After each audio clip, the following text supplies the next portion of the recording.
So இன்னைக்கு வந்து 31 PS Kumaraswamy ராஜா இவரை பத்தி தான் பார்க்க போறோம். ஸோ இவரை நம்ம ஆல்ரெடி வந்து படிச்சிருப்போம் தற்கால தமிழ்நாட்டு வரலாறுலேயே. ஸோ அரங்கசாமி ராஜாவை தொடர்ந்து அரசியல் இயக்கங்களில் உயிரோட்டம் மிக்க செயற்பாட்டாளராக விளங்கியவர் தான் இந்த PS குமாரசாமி ராஜா. இவரை பொறுத்த வரைக்கும் திருச்சியில 1919 நடைபெற்ற மாகாண அரசியல் மாநாட்டில் அரங்கசாமி ராஜா தலைமையில் பங்கேற்ற ராஜபாளையத்தை சேர்ந்த ஒரு 30 பிரதிநிதிகளுக்குள்ள இந்த குமாரசாமி ராஜா அப்படிங்கிறது ரொம்ப தனித்தன்மை வாய்ந்தவரா இருந்தாரு. 1922ல கிராமமா போயிட்டு விவசாயிகளை சங்க ரீதியா அணி திரட்டி இருப்பாரு. அவர்களை வெள்ளையனுக்கு எதிராக வீறு கொண்டு எழச் செய்த தீவிர முயற்சிகள் எல்லாம் மேற்கொண்டாரு. ஸ்ரீவில்லிபுத்தூர் தாலுகா அரசியல் மாநாட்டை முன்னின்று நடத்தினார். ஓகேவா? அப்போ ஸ்ரீவில்லிபுத்தூர் அரசியல் மாநாட்டை முன்னின்று நடத்தினது குமாரசாமி ராஜா. இந்த மாநாட்டுக்கு தலைமையேற்ற எஸ் ஸ்ரீனிவாச ஐயங்கார் அவருடைய உரையில ராஜபாளையம் ஊரை இனிமேல் சுயராஜ்யபாளையம் என்று அழைக்கலாம் அப்படின்னு சொல்லிட்டு சொல்லியிருப்பாரு. இப்ப ராஜபாளையம் அப்படிங்கிற ஊரை சுயராஜ்யபாளையம் அழைக்கலாம்னு சொன்னது யாருன்னா எஸ் ஸ்ரீனிவாச ஐயங்கார். வீரியமிக்க விதையாக விளங்கினார் அரங்கசாமி ராஜா. விருட்சமாக திகழ்ந்தார் குமாரசாமி ராஜா. அப்ப குமாரசாமி ராஜாவோட ஆளுமையை அங்கீகரித்த காங்கிரஸ் தலைமை சென்னையில 1927ல நடைபெற்ற அகில இந்திய காங்கிரஸ் மாநாட்டின் வரவேற்பு குழு உறுப்பினரா இவரை தேர்வு பண்ணிருப்பாங்க. சோ 1927 ஐஎன்சி செஷனுக்கு யாரு தலைமை தாங்கினாங்க? எம்ஏ அன்சாரி வந்து தலைமை தாங்கியிருப்பாரு. 1929ல ராஜபாளையம் நகர பஞ்சாயத்து தலைவராக தேர்ந்தெடுக்கப்பட்டிருப்பாரு. 1931ல நடைபெற்ற கராச்சி காங்கிரஸ் செஷன்ல அரங்கசாமி ராஜா, குமாரசாமி ராஜா சோ ரெண்டு பேருமே ரெப்ரசன்டேட்டிவா போயிட்டு பார்ட்டிசிபேட் பண்ணிருப்பாங்க. சோ 1931 கராச்சி செஷன் யார் தலைமையில நடந்திருக்கும்? எஸ், பட்டேல் தலைமையில வந்து நடந்திருக்கும். சோ இந்த மாநாட்டிலிருந்து திரும்பியவுடன் குமாரசாமி ராஜா ராஜபாளையம் நகர காங்கிரஸ் தலைவரா தேர்வு செய்யப்படுறாரு. சட்டமறுப்பு இயக்கத்தை ஒட்டி நடைபெற்ற கண்டன ஊர்வலத்தை தலைமையேற்று நடத்திய குமாரசாமி ராஜாவும் BL துரைசாமி ராஜாவும் கைது செய்யப்படுறாங்க. குமாரசாமி ராஜாவுக்கு 1 வருஷம், அப்புறம் துரைசாமி ராஜாவுக்கு 2 வருஷமும் சிறை தண்டனை விதிக்கப்பட்டது. கள்ளுக்கடை மறியல், தீண்டாமை ஒழிப்பு, அந்நிய துணி பகிஷ்காரம் போன்ற போராட்டங்கள்ல தீவிரமா பங்கேற்கிறாரு. 1927ல ராஜபாளையம் வந்த காந்தியடிகள் 1934ல தீண்டாமை ஒழிப்பு சுற்றுப்பயணத்தின் போது மறுபடியும் செகண்ட் டைமா ராஜபாளையத்துக்கு வர்றாரு. 1934ல மத்திய சட்டமன்ற உறுப்பினரா மாறி இருப்பாரு. 1935ல ராஜேந்திர பிரசாத்தையும் 1936ல நேருவையும் ராஜபாளையத்துக்கு கூட்டிட்டு வந்து ஸ்பீச் எல்லாம் கொடுக்க வச்சிருப்பாரு. அண்ட் 1937ல சென்னை சட்டமன்ற உறுப்பினரா ஆகுறாரு. 38ல ராஜபாளையத்துல மாகாண காங்கிரஸ் மாநாட்டை தேசிய மாநாட்டு வீச்சுடன் நடத்தினார். சோ 1940ல தனிநபர் சத்தியாகிரகத்தில் ஈடுபட்டு 9 மாத சிறை தண்டனை அப்படிங்கிறத பெற்றிருப்பாரு. சோ நமக்கு 1940 அக்டோபர் 17ல யாரு முதல் தனிநபர் சத்தியாகிரகி? வினோபாபாவே முதல் சத்தியாகிரகியா இருந்திருப்பாரு. சோ செகண்ட் யாரு?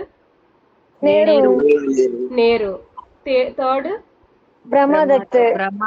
பிரம்மாதத் வந்து தேர்டா வந்து இருந்தாரு. சோ தென்னிந்தியாவின் முதல் தனிநபர் சத்தியாகிரகி TSS ராஜன். சோ அதுவே தமிழ்நாட்டுல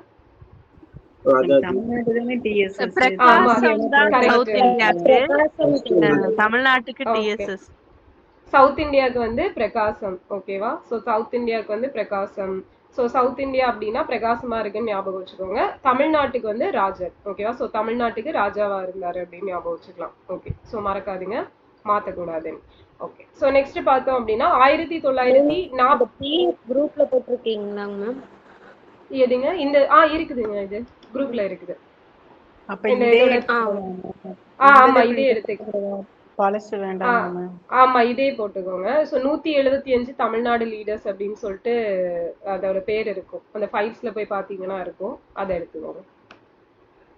ஓகே, சோ ராமநாதபுரம் மாவட்ட காங்கிரஸ் தலைவரா விளங்கினார். 1942ல சென்னை மாகாண காங்கிரஸ் தலைவரா இருப்பாரு. 1946ல ஸ்ரீவில்லிபுத்தூர் சட்டமன்ற உறுப்பினர் ஆகிறாரு. இடைக்கால அமைச்சரவையில அமைச்சர் ஆகிறாரு. சோ இன்டரிம் கவர்மெண்ட் எப்போ ஃபார்ம் பண்ணிருப்பாங்க நமக்கு? செப்டம்பர் 2, 1946. எஸ், 1946 செப்டம்பர் 2ல வந்து இடைக்கால கவர்மெண்ட், இடைக்கால அரசு அப்படிங்கறது அமைக்கப்பட்டிருக்கும். அரசியல் காந்திய நிர்மாண திட்டங்கள், கூட்டுறவு, உள்ளாட்சி என்று பல தளங்களில் தொடர்ந்து செயலாற்றிய குமாரசாமி ராஜா விடுதலைக்கு அப்புறமா 1949ல சென்னை மாகாண முதல்வர் ஆயிருப்பாரு. அதுக்கப்புறமா 1954ல ஒடிசாவோட ஆளுநரா ஆனாரு. சோ ராஜாஜி எங்க ஆளுநரா இருப்பாரு? West Bengal. So yes, so இவரை பாத்தீங்க அப்படின்னா எங்க ஆனாரு? ஒடிசா ஒடிசா. ஓகே. சோ ஒடிசா வந்து எப்போ நமக்கு மொழிவாரி மாநிலமா பிரிக்கப்பட்டுச்சு? 1936ல பிரிக்கப்பட்டிருக்கும். Okay. So next Periyar Ramasamy. So வெள்ளைக்கார ஆட்சியை ஒழித்தே தீர வேண்டும் என்ற ஆவேசத்துடன் காங்கிரஸ்ல சேர்ந்தேன். அப்படி சேர்ந்தபோது ஈரோடு நகரசபை தலைவர் பதவி உள்ளிட்ட 29 பதவிகளிலிருந்து ராஜினாமா செய்துவிட்டு தான் சேர்ந்தேன் என்று குறிப்பிட்டுள்ளார் பெரியார் ஈவேரா. சோ 1919ல நடைபெற்ற அமிர்தசரஸ் காங்கிரஸ் மாநாட்டுல பிரதிநிதியா பங்கேற்றிருப்பாரு. சோ இவருக்கு கூட விஓசியையும் அழைச்சிட்டு போயிருப்பாரு. சோ கல்கத்தால 1920ல நடைபெற்ற காங்கிரஸ் சிறப்பு மாநாட்டில் காந்தியடிகளின் ஒத்துழையாமை இயக்க தீர்மானம் வடிவம் பெற்றது. இதில் பங்கேற்று பெரும் பங்களிப்பு செய்திருப்பாரு. அப்ப 1920 ஸ்பெஷல் செஷனுக்கு யாரு தலைமை தாங்கினாங்க? லாலா லஜ்பத் ராய். எஸ், லாலா லஜ்பதி ராய் வந்து தலைமை தாங்கியிருப்பாரு. சோ 1919 அமிர்தசரஸ் காங்கிரஸ்க்கு யாரு தலைமை தாங்கினாங்க? சோ இது பார்த்திருக்க மாட்டோம்னு நினைக்கிறேன். யாரு? மதன் மோகன் மால். அவரு 1918ல இருந்திருப்பாரு. சோ 1919 யாரு? முஸ்லிம் நேம் வரும். முஸ்லிம் நேமா? தேடினா கிடைக்க மாட்டேங்குது டக்குனு. ஒரு நிமிஷம் லிஸ்ட்ல பார்த்துக்கலாம்.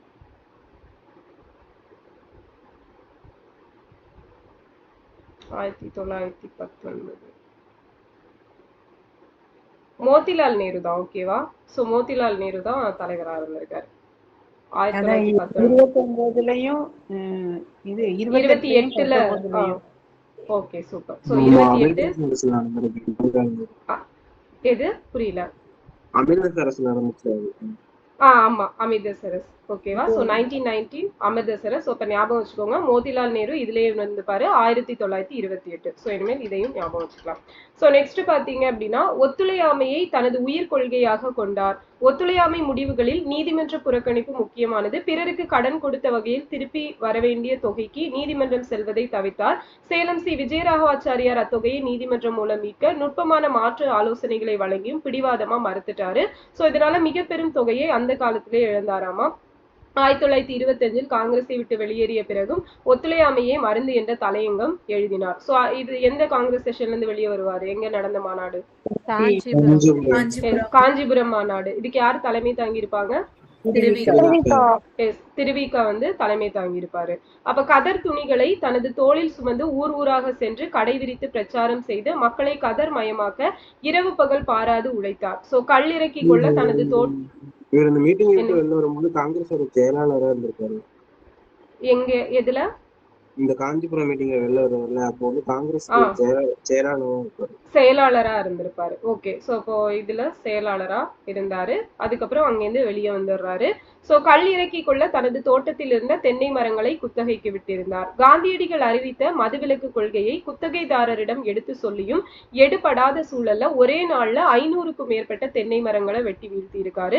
பெரியார் ஈவேரா வீட்டில் தாதம்பட்டியில வச்சு வெட்டி வீழ்த்தி இருப்பாரு. ஓகேவா? சோ ஈரோடு தாதம்பட்டி இவரோட தோட்டத்துல வச்சு. சோ பெரியார் ஈவேரா வீட்டில் காந்தியடிகள் தங்கி இருந்த போதுதான் கள்ளுக்கடை மறியல் போராட்ட முடிவு எடுக்கப்பட்டது. சோ எப்ப நடந்திருக்கும் ஈரோட்ல கள்ளுக்கடை மறியல்? 1921-22 பீரியட்ல வந்து நடந்திருக்கும். சோ அடுத்தது பாத்தீங்க அப்படின்னா, விடுதலையானவுடன் மீண்டும் மறியல்ல ஈடுபடுறாரு. தீவிரத்தை உணர்ந்த அரசு 144 விதிக்குது.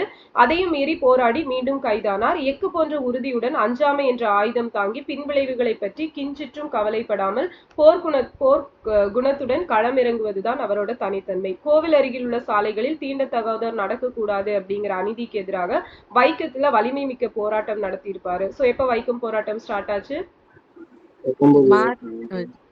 மார்ச் 30ல ஸ்டார்ட் ஆச்சு. இவர் எப்ப போய் பார்ட்டிசிபேட் பண்ணிருப்பாரு? ஏப்ரல் 13. எப்ப அரெஸ்ட் பண்ணாங்க இவரை ஃபர்ஸ்ட் டைம்? மே 22. எப்போ இது செலிப்ரேஷன் நடந்துச்சு? நவம்பர் 29, 1925. எஸ், 1925 நவம்பர் 29ல இதோட வெற்றி விழா அப்படிங்கிறது நடந்திருக்கும். சோ தமிழ் மாகாண காங்கிரஸ் செயலர், தலைவர், அகில இந்திய காங்கிரஸ் கமிட்டி உறுப்பினர், இப்படி நிறைய பொறுப்புகள் இவருக்கு இருந்திருக்கும். 1925ல காஞ்சிபுரம் காங்கிரஸ் மாநாட்டின் போது காங்கிரஸை விட்டு வெளியேறி சுதேசி சுயமரியாதை இயக்கத்தை தோற்றுவிச்சிருப்பாரு 1925ல. சோ இதோட முதல் மாநாடு எங்க நடந்தது? செங்கல்பட்டு செங்கல்பட்டுல 1929 1929 நடந்தது. சோ இதோட தலைவர் யாரு? சவுந்தரபாண்டியன். WPA சவுந்தரபாண்டியன் வந்து தலைமை தாங்கி இருப்பாரு. ஓகே. சோ நெக்ஸ்ட் பட்டுக்கோட்டையில ஒரு மாநாடு நடந்திருக்கும்ல, அதுக்கு யார் தலைமை? அழகிரிசாமி. தொண்டர்படைக்கு மாத்தி சொல்றேங்க. குருசாமி. தொண்டர்படைதான் அழகிரிசாமி. தொண்டர்படை அழகிரிசாமி. ஓகே. ஒரு நிமிஷம் பயந்துட்டேன். மதி சரி சொல்லுங்க, அடிச்சுக்காம சொல்லுங்க, யாரு தலைமை, யாரு தொண்டர்படைக்கு தலைமை? தலைமை குருசாமி மேம், தொண்டர்படைக்கு அழகிரிசாமி தொண்டர்படை. தலைமை தாங்கினது குருசாமி, தொண்டர்படை பார்த்தோம் அப்படின்னா அழகிரிசாமி. ஓகேவா? சோ தொண்டர்கள் அழகா இருந்தாங்க, ஞாபகம் வச்சுக்கோங்க, இனிமேல் குழப்பிக்காதீங்க, சரியா? அழகிரி சாமி. ஓகே. சோ நெக்ஸ்ட் பார்த்தோம் அப்படின்னா தமிழ்நாடு காங்கிரஸில் தொண்டு செய்தவர் என்ற முறையில் எவர்க்கேனும் பரிசில் வழங்க புகுந்தால் முதற் பரிசில் நாயக்கருக்கே செல்வதாகும் என்று குறிப்பிட்டுள்ளார் திருவிக. ஓகேவா? சோ இவரை வந்து ஃபர்ஸ்டா பெரியார் அப்படின்னு சொல்லிட்டு யாரு கூப்பிட்டுருப்பாங்க? சிதம்பரம் பிள்ளை வந்து கூப்பிட்டிருப்பாரு. சோ அவர் தான் பெரியாருன்னு கூப்பிட்டிருப்பாரு. சோ அதே மாதிரி தமிழ்நாட்டின் அது பட்டம் கொடுத்தது. சோ இவர் வந்து அந்த சொல்லியிருப்பாரு, என்ன வந்து நீங்க அந்த ராமசாமின்னு கூட கூப்பிட்டுக்கோங்க, ஆனா வந்து பெப்பினாடி நாயக்கர் ராமசாமி நாயக்கர்னு சொல்லி கூப்பிடாதீங்க அப்படின்னு சொல்லியிருப்பாரு. அப்ப எப்படி கூப்பிடுறது, அப்படி கூப்பிட்டா முறையா இருக்காதுன்னு சொல்லிட்டு அவரு பெரியார், ஈவேரா பெரியார் அப்படின்னு சொல்லிட்டு கூப்பிட்டிருப்பாரு. சோ அதே மாதிரி தமிழ்நாட்டின் ரூசோ அப்படின்னு ஃபர்ஸ்ட் அழைச்சது யாரு?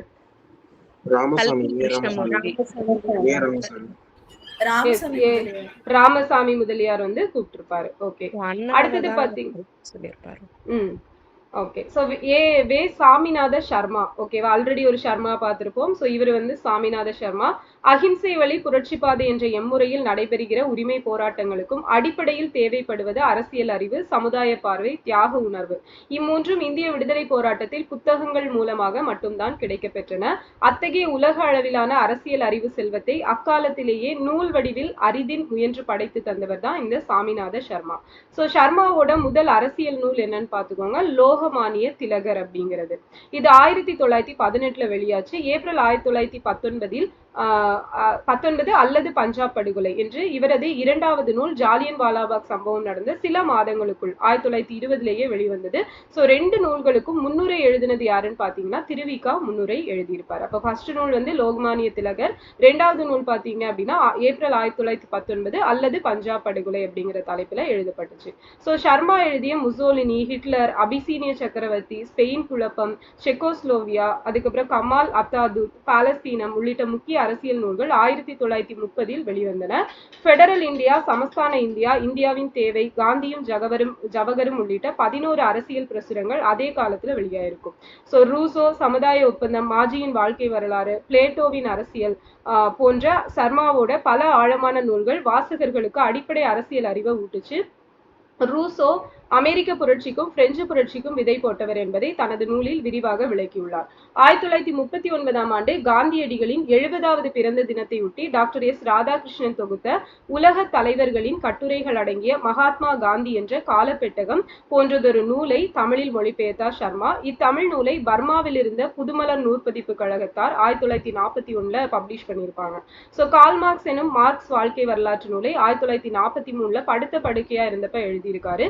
இவர் டோட்டலா பாத்தீங்க அப்படின்னா 78 நூல்கள் அப்படிங்கிறது எழுதியிருக்காரு. சோ திருவிகாவோட தேசபக்தன் நாளேட்டின் முதன்மை துணை ஆசிரியராக விளங்கியவர் இந்த சர்மா தான்.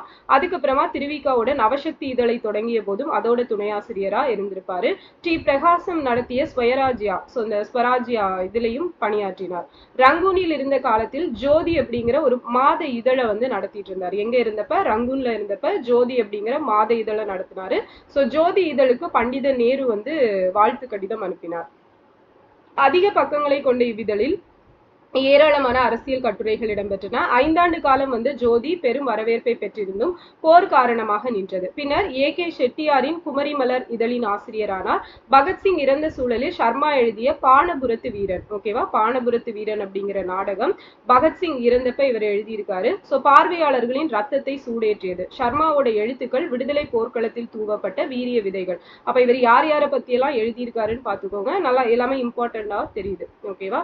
சோ அப்ப பானபுரத்து தேசபக்தி வீரன் யாரை பத்தினது அப்படின்னா பகத்சிங் இறந்த சூழல்ல இவர் எழுதினது. சோ எழுதினது யாரு அப்படின்னா சர்மா, சாமிநாத சர்மா அப்படிங்கிறவர். சோ நெக்ஸ்ட் பார்த்தோம் அப்படின்னா சோமயாஜுலு. சோ இவர் நமக்கு தெரிஞ்சவர் தான். இளைஞராக இருந்த காலத்திலேயே கல்லிடை குறிச்சியில் நடைபெற்ற லாலா லஜபதி ராய் வாசக சாலையின் ஆண்டு விழா கூட்டத்தில் வஉசி தலைமையில் உரையாற்றியுள்ளார் சோமயாஜுலு. சோ வஉசியோடு நெருங்கி பழகியவர் இவர். பாரதி எழுதிய பாடல்களை பாரதியே பாடி பலமுறை கேட்டுள்ளார். 1920ஆம் ஆண்டு காந்தியடிகளால் அறிவிக்கப்பட்ட ஒத்துழையாமை இயக்கத்துல தீவிரமா பங்கேற்கிறாரு. இவருடைய 20வது வயதிலேயே மேடை ஏறி பேசும் ஆற்றலை வளர்த்து கொண்டார். கோவில்பட்டியில் 1924ஆம் ஆண்டு காங்கிரஸ் மாநாடு நடைபெற்றது. சுமார் 4000 பிரதிநிதிகள் பங்கேற்றனர். இந்த மாநாட்டுல சோமயாஜுலு உரை நிகழ்த்தினாரு. இதுவே இவர் பேசிய முதல் பெரிய அரசியல் உரை அப்படின்னு சொல்றாங்க. அண்ட் அதே ஆண்டில் திருவண்ணாமலையில் பெரியார் ஈவேரா தலைமையில் மாகாண காங்கிரஸ் மாநாடு நடைபெற்றது. சோ சோமயாஜுலு தலைமையில் தேசிய தொண்டர்கள் பலர் பாத யாத்திரையாவே இங்க போயிட்டு அந்த மாநாட்டுல கலந்துகிட்டாங்க. போற வழியெல்லாம் நிறைய முழக்கங்கள் எழுப்பியும் மக்கள்கிட்ட உரையாற்றிட்டே பிரச்சாரம் பண்ணிட்டு போயிருப்பாங்க. மதுரையில ஸ்ரீனிவாச வரதன் தலைமையில் செயல்பட்ட தேசபக்த சமாஜம், ஓகேவா, சோ பேர் பார்த்துக்கோங்க, தேசபக்த சமாஜம் அப்படிங்கிறது மதுரையில ஸ்ரீனிவாச வரதன் அப்படிங்கிறவர் தலைமையில செயல்பட்டு. இவங்களோட வைஃப் தானே மேம் அந்த யாரு? சோமயாஜுலு, பத்மாசினி. பத்மாசினி. ஆமா, இவங்க ரெண்டு பேரும் ஏதோ ஒரு மீட்டிங்ல அந்த இதுல கலந்துருப்பாங்களா, நீல் போராட்டத்துக்கு இது பண்ணிருப்பாங்க. ஓகே, ஓகேவா. சோ ஒரு கட்டத்தில் சோமயாஜுலு ஊராக சென்று ஊரா போயிட்டு ஓகே சோமயாஜுலுவையே அதன் தலைவரா ஆக்கியிருப்பாங்க. இந்த தேசபக்த சமாஜத்தோட தலைவரா ஆகுறாரு. சோ அதே மாதிரி பாடல்களை பாடியும் உரை நிகழ்த்தியும் ஆங்கிலேய ஆட்சிக்கு எதிராக மக்களை தட்டி எழுப்பும் பணியை தொடர்ந்து செய்து வந்தார். பாரதி பாடல்களே இவரோட உயிர் மூச்சா இருந்துச்சு. சுப்பிரமணிய சிவாவுடன் தொடர்ந்து நெருக்கமும் இவரை சிவாவின் தலைமை சீடர் ஆக்கியது. வாவேசு ஐயருக்கும் அணுக்கமானவர் இவரு. 1924 நடைபெற்ற பெல்காம் காங்கிரஸ் மாநாட்டுக்கு மதுரையிலிருந்து சில இளைஞர்களை அழைத்து கொண்டு 1100 கிலோமீட்டர் நடந்தே போயிட்டு பிரச்சாரம் பண்ணி அந்த மாநாட்டுல பங்கேற்றிருக்காங்க. சோ இப்ப பெல்காம் காங்கிரஸ் தலைவர் யாரு? காந்தியடிகள். ஓகே, சோ மாநாடு முடிந்தவுடன் திரும்பும் போது அவ்வாறே நடந்து மதுரை சேர்ந்துள்ளார். சோமயாஜுலு பேசுகிறார் என்று தமுக்கடித்தால் மக்கள் ஏராளமாக கூடி விடுவாங்களாமா. சோ மக்களுக்கு புரியும்படி பிடிக்கும் விதத்தில் பேசக்கூடியவர். சங்கரன் கோவிலில் பண்டித நேருவின் ஆங்கில பேச்சை தமிழ்ல மொழிபெயர்த்திருக்காரு. 1927 மக்கள் ஆயுதங்கள் வைத்திருக்க கூடாது என்ற வெள்ளை அரசின் சட்டத்திற்கு எதிராக மதுரையில வாழேந்தும் போராட்டத்தை நடத்தியிருப்பாரு. அதே ஆண்டு நீல் சிலை அகற்றும் போராட்டத்தை மதுரையிலிருந்து சில போராளிகளை அழைத்து சென்று சென்னையில நடத்தினாங்க. 1930 ராஜாஜி தலைமையில் நடைபெற்ற உப்பு சத்தியாகிரகத்தில் மதுரையை சேர்ந்த 32 தேசபக்தர்களோட பங்கேற்பாரு. அதேதான், அந்த வால் சத்தியாகிரகம் தான். அந்த புக்ல கூட கொடுத்திருப்பாங்கல்ல, அந்த 100 years புக்ல. அது சோ கள்ளுக்கடை மறியலுக்கு தலைமையேற்றார். பலமுறை கைது செய்யப்பட்டிருக்காரு. அடுத்தடுத்த போராட்டங்களில் ஈடுபட்டு ஆண்டுக்கணக்கான சிறையில் இருந்துள்ளார். ஜீவானந்தம், ராமமூர்த்தி ஆகியோருடன் சோசியலிஸ்ட் கட்சியில் இணைந்து அதன் திருநெல்வேலி மாவட்ட செயலாளராக விளங்கினார். தீவிரத்துடனும் உறுதியுடனும் தொடர்ந்து போராடியவர் சோமயாஜுலு அப்படிங்கிறத சொல்லியிருப்பாங்க. சோ நெக்ஸ்ட் பார்த்தோம் அப்படின்னா எம்ஏ ஈஸ்வரன். சோ பள்ளி படிப்பை ஈரோட்டில் முடித்த பின் 1920 திருச்சி சென்ட் ஜோசப் கல்லூரியில பட்டப்படிப்பு படித்துக் கொண்டிருந்தார் ஈஸ்வரன். ஒத்துழையாமை இயக்கத்தின் போது கல்லூரி படிப்பை விட்டுட்டு ஈரோடு போயிட்டு விடுதலை போராட்ட இயக்கங்களை இவரை ஈடுபடுத்திக்கிட்டாரு. 1921 ஈரோட்ல தங்க பெருமாள் பிள்ளை வீட்டில் பாரதி 2 நாட்கள் தங்கி இருந்த போது பாரதியை சந்தித்து உரையாடுறாரு. 1921 ஒத்துழையாமை இயக்க போராட்டத்துல பங்கேற்று 3 மாதங்கள் அப்படிங்கிறது சிறை தண்டனை பெற்றார். 1921 காந்தியடிகள் மதுரையில தனது உடை மாற்றத்தை அறிவிச்சிருப்பாரு. சோ அது தெரிஞ்சதும் இவர் என்ன பண்றாரு, விடுதலை கிடைக்கும் வரை திருமணம் செய்து கொள்வதில்லை அப்படின்னும் அதுவரை காலணி அணிவதில்லை அப்படின்னு சொல்லிட்டு உறுதிமொழி எடுத்திருப்பாரு. அண்ட் விடுதலை கிடைத்த போது வயதாகி விட்டதால் கடைசி வரை திருமணமே செய்து கொள்ளவில்லை. 1923 நாகபுரி நகராட்சியில் காங்கிரஸ் பெரும்பான்மை பெற்றிருந்த நிலையில் நகரசபை கூட்டத்தில் மூவர்ண கதர் கொடியை ஏற்றியிருந்தனர். ஆங்கிலேய அரசு அக்கொடியை இறக்கிவிட்டு பிரிட்டிஷ் தேசிய கொடியான யூனியன் ஜாக் கொடியை ஏற்றிருக்கும். சோ இதை கண்டிச்சு நாகபுரியில கொடி போராட்டம் நடைபெற்றிருக்கும். நாகபுரி சென்று அந்த போராட்டத்துல பார்ட்டிசிபேட் பண்ணி 1 வருஷம் சிறை தண்டனை பெற்றாரு. திருச்செங்கோடு காந்தி ஆசிரமம் பிளாக் சத்தியாகிரகா தான் சொல்றாங்களா? அதேதான் நாகூர் கொடி போராட்டம் நடந்தது. சோ திருச்செங்கோட்ல காந்தி ஆசிரமம் எந்த பகுதி exact place? Puduppalayam. Puduppalayam. So யாரு இது பண்ணது? ராஜாஜி. ராஜாஜி. ராஜாஜி வந்து கட்டியிருப்பாரு. ஓகே. சோ ஈஸ்வரன் அங்கு சென்று ஆசிரமத்தில் ராஜாஜியுடன் தங்கியிருந்து காந்தியடிகளுடன் நெருங்கி பேசும் வாய்ப்பை பெற்றார். 1927 காந்தியடிகளின் 10 நாட்கள் கோவை சுற்றுப்பயணம் முழுவதும் அவரோட இருந்து பயணம் வெற்றி பெற உதவுனதும் இவர்தான். 1931 பகத்சிங் இறந்த அப்புறமா அவரது நவஜவான் பாரத் சபா மாநாட்டை ஈரோட்டில் கேசவலால் காளிதாஸ் சேட்டும் ஈஸ்வரனும் இணைந்து 3 நாட்கள் நடத்தியிருப்பாங்க. சட்ட மறுப்பு போராட்டத்தில் பங்கேற்று 14 மாதங்கள் சிறை போயிருக்காரு. பொள்ளாச்சி கூட்டத்தில் பேசியதற்காக காவல்துறையினர் ஈஸ்வரனை காட்டு பகுதிக்கு அழைத்து சென்று அங்கு சிம்டா என்ற சிறு கருவி மூலம் அவரது தலைமுடியையும் மீசை முடியையும் ஒவ்வொன்றாக பிடுங்கி சித்திரவதை செய்தனர். மயங்கிய நிலையில் அவர் அங்கேயே விட்டுட்டு போயிட்டாங்க. 1942 ஆகஸ்ட் போராட்டத்துல ஈஸ்வரன் பங்கேற்று ஓராண்டு சிறை தண்டனையை அலிப்பூர் சிறையில அனுபவிச்சிருக்காரு. அனைத்து போராட்டங்களிலும் பங்கேற்ற ஈஸ்வரனின் சிறை தண்டனை காலம் மொத்தம் 10 ஆண்டுகளை தாண்டி விட்டதாக அவரது வாழ்க்கை வரலாற்றை ஆய்வு செய்தோர் பதிவு செஞ்சிருக்காங்க. 1946 ஈரோடு சட்டமன்ற உறுப்பினரா போட்டியின்றி தேர்வு செய்யப்படுறாரு. படிப்பு, அறிவு, உழைப்பு, ஆங்கிலத்தில் புலமை, பேச்சாற்றல், தியாகம், தலைவர்களோடு உறவு, மக்கள் செல்வாக்கு என்று அனைத்தும் இருந்த ஈஸ்வரன் கடைசி காலத்தில் வறுமையில் வாழ்ந்தார். அவர் வரலாற்றில் வாழ்வாங்க வாழ்வார் அப்படின்னு சொல்லிட்டு சொல்லியிருப்பாங்க. சோ நெக்ஸ்ட் பார்த்தோம் அப்படின்னா மதுரை மௌலானா சாஹிப். சோ மெட்ரிகுலேஷன் வரை ஆங்கில கல்வி கற்ற மௌலானா பார்சி, உருது மொழிகளை கற்றுணர்ந்தார். அவர் வசித்த பகுதியில் சௌராஷ்டிரா மக்கள் அதிகம் இருந்ததால் சௌராஷ்டிரா மொழியில் சரளமா பேசக்கூடிய திறன் பெற்றவர். மேடைகளில் தமிழில் உரையாற்றியது போலவே சௌராஷ்டிரா மொழியிலையும் சூப்பரா பேசுவாரு. மௌலானாவின் தந்தை நாட்டு நடப்புகளை தெரிந்து கொள்ள சுதேசமித்திரன் நாளிதழின் சந்தாதாரர் ஆனார். சோ சுதேசமித்திரன் எப்ப ஸ்டார்ட் பண்ணாங்க? 1882. எப்ப நாளிதழாச்சு? 1899 நாளிதழாச்சு. சோ மௌலானாவும் சுதேசமித்திரன் இதழை சொல்லுங்க மேம். இது 1891 தானே மேம்? இது இல்ல, அது தப்பு. கரெக்ட் டேட்டா வந்து 1882. ஓகேங்களா? ஓகே. சோ நெக்ஸ்ட் பார்த்தோம் அப்படின்னா 1908 வஉசி கைது செய்யப்பட்டதும் கைதுக்கு எதிராக கண்டன ஊர்வலங்கள் நடந்து ஊரே ஸ்தம்பித்ததும் துப்பாக்கி சூட்டில் 4 பேர் செத்து மடிந்ததும் விடுதலை போர்க்களத்தில் மௌலானா இறங்க காரணமா இருந்துச்சு. சோ அச்சமயத்தில் பாரிஸ்டர் ஜார்ஜ் ஜோசப், பே. வரதராஜலு நாயுடு ஆகியோர் மதுரையில் ஆற்றிய அனல் பறக்கும் உரைகள் மௌலானாவை செயல்பட தூண்டின. சோ மதுரைக்கு திலகர் 1918 வந்திருக்காரு. வீர உரை நிகழ்த்தினார். அங்கிருந்து அவர் இங்கிலாந்து கப்பல் ஏறும் சமயத்தில் அரசு அவரின் பயணத்தை முடக்குது, தலைவர்கள் ஆத்திரமடைகிறாங்க. அரசின் இந்த நடவடிக்கையை கண்டித்து வரதராஜலு நாயுடு மதுரை மக்களிடையே உணர்வு பூர்வமான கண்டன உரையாற்றி இருப்பாரு. சோ கைது செய்யப்பட்டார். நாயுடுவை விடுதலை செய்ய கோரி மதுரையை கொந்தளித்த போராட்டத்தை மௌலானா தலைமையேற்று நடத்தினார். சோ மதுரை நீதிமன்றத்தில் நாயுடு விசாரிக்கப்பட்ட போது மக்கள் எழுச்சி வெடித்து கிளம்பியது. காவல்துறை அடக்குமுறையை ஏவியது. மௌலானா காவல்துறையால் கடுமையாக தாக்கப்பட்டார். அவர் தலையிலிருந்து ரத்தம் அழிந்தது. பதிலுக்கு மக்களும் தாக்கினாங்க. சோ இதுல துப்பாக்கி சூடு நடந்திருக்கும். இதுல பாத்தீங்க அப்படின்னா நீலமேகம் சுப்பையா அப்படிங்கிற இளைஞர் அந்த இடத்துல இறந்து போறாரு. 1921 கள்ளுக்கடை மறியலில் கைதாகி சிறை போறாரு. கிலாபத் ஒத்துழையாமை இயக்கத்தையொட்டி 1921 தஞ்சாவூர்ல மாகாண மாநாடு நடந்திருக்கும். அதில் மௌலானாவின் உரை ஆவேசமா இருந்துச்சு. பேசி முடித்து கீழே இறங்கியவுடன் கைது செய்யப்படுறாரு. 18 மாதங்கள் சிறையில் இருந்தார். 1932 சட்டமறுப்பு இயக்கத்தில் கைதாகி 2 வருஷம் சிறையில் கடலூர் சிறையில இருந்திருக்கிறாரு. இச்சிறைவாசத்தின் போது மௌலானாவின் மனைவி சுல்தான் பீவி மறைந்தார். பலரும் வலியுறுத்தியும் பரோலில் செல்ல மறுத்துவிட்டார். அதே போன்று மனைவி இறந்து ஓராண்டாவதற்கு முன்பு மகள் பிபி ஜான் எதிர்பாராமல் மரணம் அடைந்தார். அளவற்ற கவலைக்குள்ளான போதிலும் மௌலானா சிறையிலிருந்து அப்பவும் வெளியே வரலையாமா. 1937 மதுரை மாவட்ட அரசியல் மாநாட்டை பசும்பொன் முத்துராமலிங்க தேவரோட இணைந்து நடத்தியிருக்காரு. சென்னை MS சுப்பிரமணிய ஐயர் மாநாட்டுக்கு தலைமை தாங்கியிருக்காரு. 1942 மதுரை நகராட்சி தலைவரா தேர்வு செய்யப்பட்டிருக்காரு.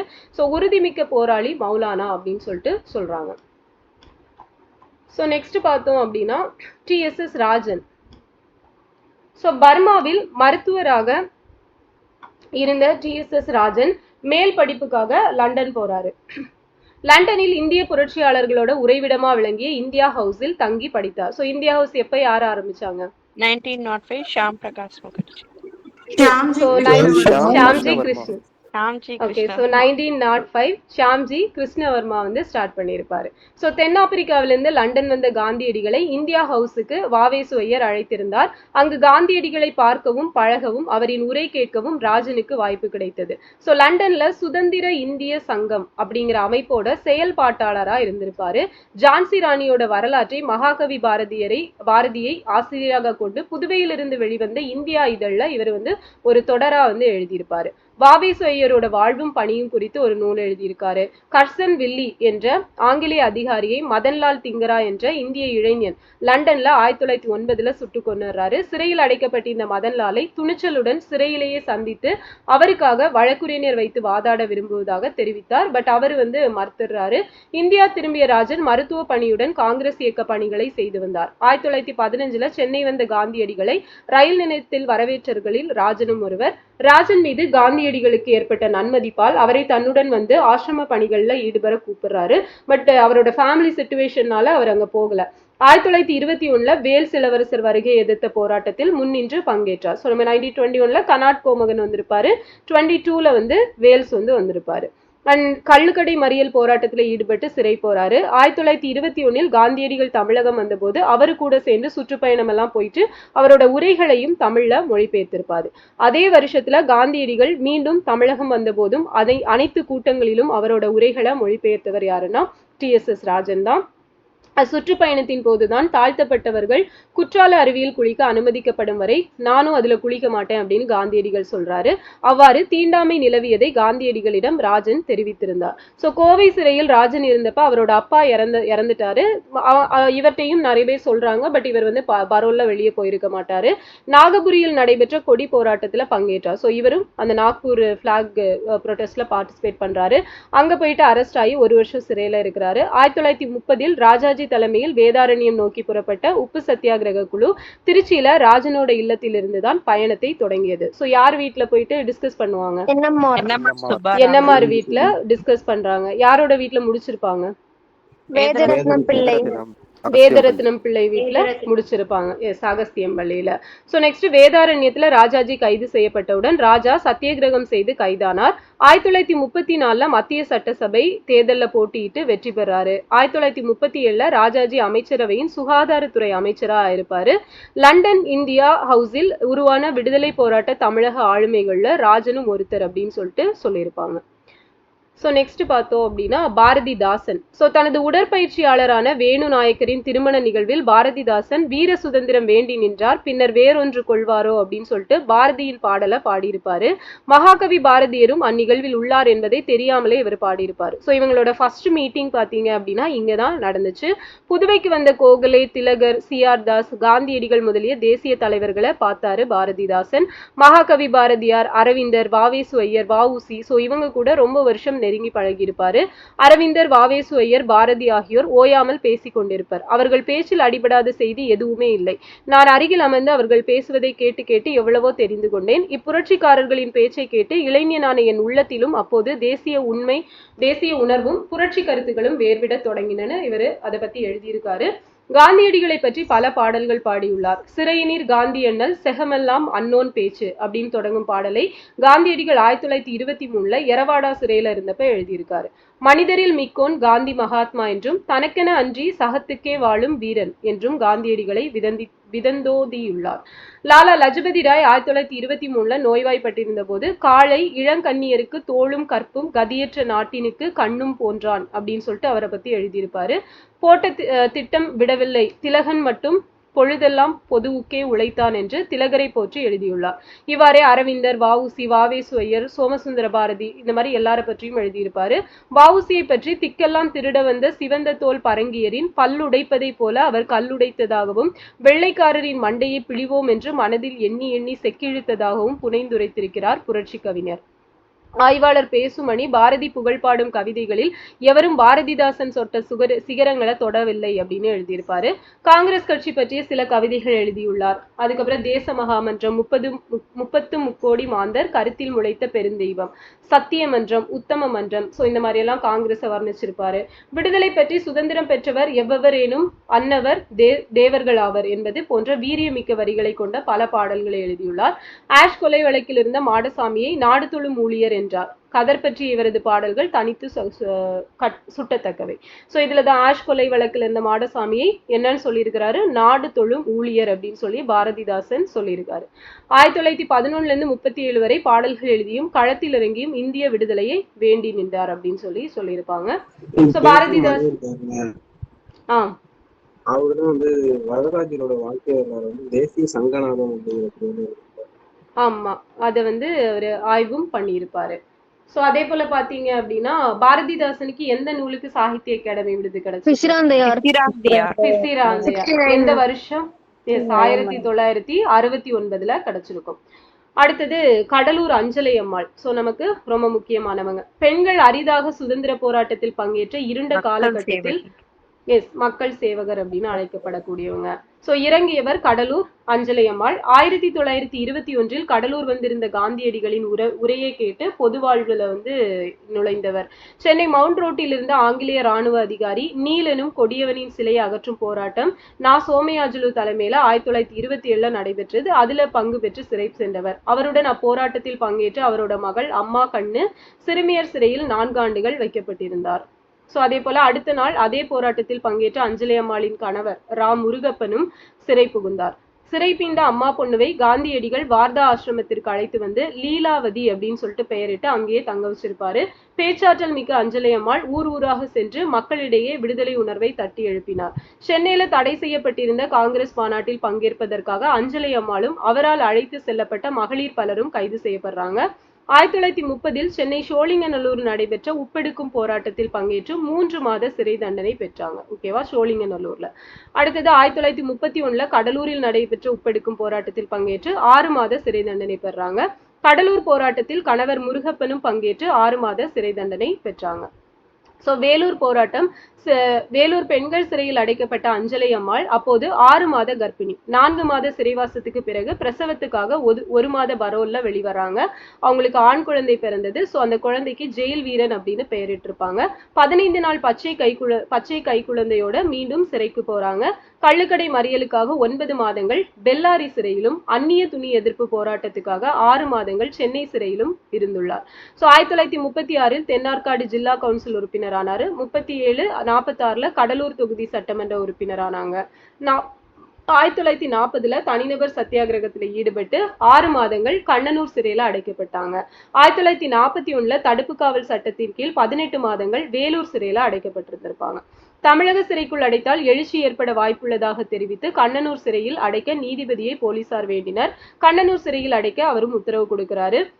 இத்தனைக்கு பிறகும் தடையை மீறியதற்காகவும் மீண்டும் தடுப்பு காவல் சட்டத்தின்படியையும் கைது செய்யப்பட்டு சிறையில் இருந்துள்ளார். சோ 9 முறை இவரை சிறைப்படுத்தி இருப்பாங்க. அஞ்சலை அம்மாள், கணவர் முருகப்பன், மகள் அம்மா கண்ணு, மகன் ஜெயில் வீரன், அம்மா கண்ணுவோட கணவரான ஜமதக்கனி என மொத்த குடும்பமே விடுதலை போரில் சிறைப்பட்டது, சித்திரவதைக்கு ஆட்பட்டது அப்படிங்கிறத சொல்லியிருப்பாங்க. சோ நெக்ஸ்ட் பாத்தீங்க அப்படின்னா ஆமா ஜூன் 1 ஜூன் 1890. சோ 137வது பர்த்டே அப்படிங்கிறது இந்த வருஷம் 137. ஓகே.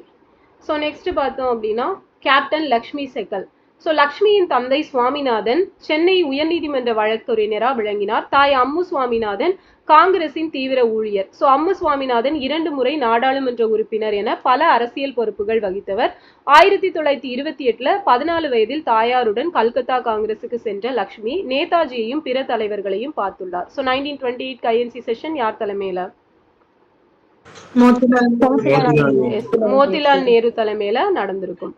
சோ 1930 கல்லூரி மாணவியாக சத்தியாகிரகத்தில் ஈடுபட்டு போலீஸ் காவலில் வைக்கப்பட்டிருந்தார் லக்ஷ்மி. பகத்சிங் வழக்கிற்கு நிதி திரட்டி இருப்பாங்க. மீரட் சதி வழக்கில் கவிக்குயில் சரோஜினி நாயுடுவின் தங்கை சுஹாசினி தேடப்பட்ட போது இவர் வீட்டில்தான் தலைமறைவாக இருந்தார். ஓகேவா, அப்ப சரோஜினி நாயுடோட தங்கை பெயர் என்னன்னா சுஹாசினி. சோ சுஹாசினி ஒரு பொது உடைமையாளர். அரசியல் நூல்கள் பலவற்றை லக்ஷ்மிக்கு கொடுத்து அவரை புரட்சிகர சிந்தனைக்கு உட்படுத்தினது அவங்கதான். சோ சென்னை மருத்துவக் கல்லூரியில் படித்து மருத்துவரான லக்ஷ்மி உறவினரின் மருத்துவ உதவிக்காக சிங்கப்பூர் சென்ற லக்ஷ்மி அங்கேயே மருத்துவ தொழிலை தொடங்குறாங்க. 1943 ஜூலை 2 சிங்கப்பூர் வந்த நேதாஜியை வரவேற்க சென்றவங்கள இவங்களும் ஒருத்தங்க. நேதாஜி ஆற்றிய உரையும் அங்கிருந்த சூழலில் லக்ஷ்மியை சிந்திக்க தூண்டின. நேதாஜியை சந்தித்து உரையாடுறாங்க. ஐஎன்ஏவோட மகளிர் பிரிவாக ராணி ஜான்சி ரெஜிமெண்ட் என்ற பெண் படையை தொடங்கி அதற்கு லக்ஷ்மியை கேப்டன் ஆக்கியிருப்பாரு நேதாஜி. 6000 பெண்களின் அணிவகுப்பை சிங்கப்பூர் மைதானத்தில் நடத்தி அதில் நேதாஜியை பங்கேற்க வைத்தார் லக்ஷ்மி. அவர்களுள் சுமார் 1000 பேர் ஜான்சி படைக்கு தேர்வு செய்யப்படுறாங்க. இவர்கள் ரப்பர் தோட்டம், சுரங்கங்கள் இதுல வேலை செய்த தொழிலாளர்களோட மனைவிகள், சகோதரிகள், உழைக்கும் பெண்கள் பலர் தங்களது வேலைகளை விட்டு படையில சேர்றாங்க. அவர்களுள் 80% பேர் பாத்தீங்க அப்படின்னா தமிழ் பெண்களா இருந்திருப்பாங்க. அண்ட் இவர்களுக்கு தீவிர ராணுவ பயிற்சி கொடுக்கப்பட்டிருக்கும். 1943 அக்டோபர் 21 தான் நேதாஜி வந்து சுதந்திர இந்திய அரசாங்கத்தை சிங்கப்பூர்ல பிரகடனப்படுத்துறாரு. நேதாஜியை பிரதமரா கொண்ட அமைச்சரவையில் கேப்டன் லக்ஷ்மி மகளிர் நல அமைச்சரா இருந்திருப்பாங்க. சோ பர்மா நோக்கி படையெடுத்தனர் ஜான்சி படையினர். ஐஎன்ஏ வீரர்களுடன் ஜான்சி படையினரும் இணைந்து பிரிட்டிஷ் ராணுவத்துக்கு எதிராக போர் நடத்தி இந்தியாவை மீட்பதே நேதாஜியோட லட்சிய திட்டம். சோ ஒவ்வொரு ஐஎன்ஏ வீரரும் உயிரை துச்சமென மதித்தனர். ஏராளமானோர் போரில் மாண்டனர். பிரிட்டிஷ் ராணுவத்தில் களத்தில் திணறடித்த வீராங்கனைகள் பலர் இரத்த வெள்ளத்தில் கிடந்ததாகவும் அவர்களுக்கு அங்கேயே வீர அஞ்சலி செலுத்திவிட்டு முன்னேறி சென்றதாகவும் கேப்டன் லக்ஷ்மி சொல்லியிருக்காங்க. எதிர்பாராத மழை, சூழல் மாற்றம், பிரிட்டிஷ் ராணுவ தளவாடங்கள் போன்ற பல காரணங்களால் அன்றைய போரில் ஐஎன்ஏவால் வெற்றி பெற இயலவில்லை. ஆனால் இந்திய சுதந்திரம் என்ற விருட்சத்துக்கு இத்தகைய தியாகங்கள் வேர்களாக விளங்குகின்றன அப்படிங்கிறத சொல்லியிருப்பாங்க. ஸோ இதுதான் இன்னைக்கு உள்ள இது. ஸோ 10 பேரு. நாளைக்கு அடுத்தது கன்டினியூ பண்ணி